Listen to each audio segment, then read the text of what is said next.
And I thought after 2 years, we'd be finished with it. No, now the House goes and starts subpoenaing. They want to know every deal I've ever done.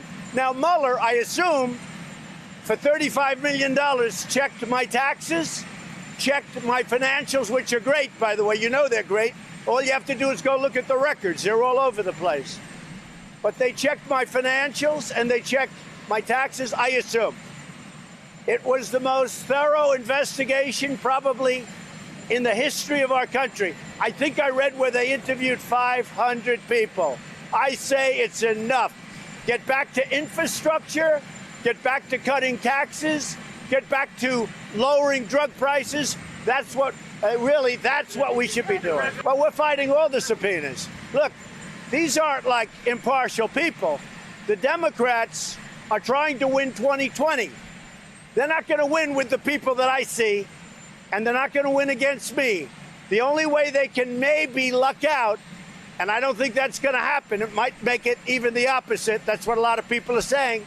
The only way they can luck out is by constantly going after me on nonsense.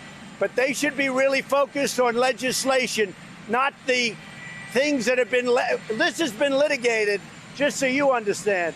This has been litigated for the last 2 years, almost since I got into office. For some reason, Trump is under the impression that now that Mueller's report has outlined all of his instances of obstruction of justice and evidence of collusion, that everything goes away. As if he allowed the probe to proceed for 2 years, and now that we know everything that he's uncovered, no one's allowed to do anything with it, which, shockingly, isn't how things work. We already know that Trump hasn't taken well to congressional efforts at oversight after 2 years of congressional Republicans pivoting to Hillary's emails and Uranium One every chance they got. But now Trump is threatening to fight all subpoenas.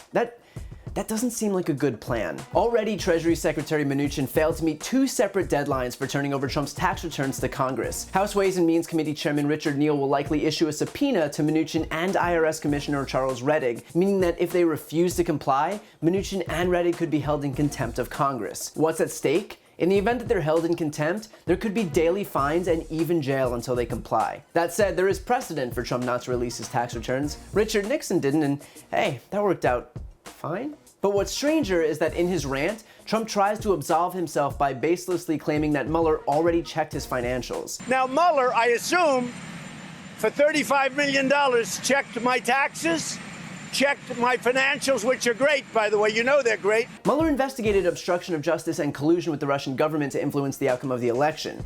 First of all, he found overwhelming evidence of both, so I don't know that I'd be touting the results of the Mueller probe as vindication if I was Trump. But second of all, there's nothing to indicate that Robert Mueller audited Trump's taxes as part of his investigation into collusion and obstruction. Because you get investigated for one thing doesn't mean you've been investigated for everything. By using that logic, if Trump was sure that Mueller investigated it all and that he's completely absolved, then why fight so hard to keep his taxes hidden? It's because he knows that Mueller had nothing to do with it and he's got something to hide. So Trump can talk out of both sides of his mouth, claiming that he's completely innocent, but that he'll fight releasing the information to prove that. But with that logic, he isn't fooling anybody.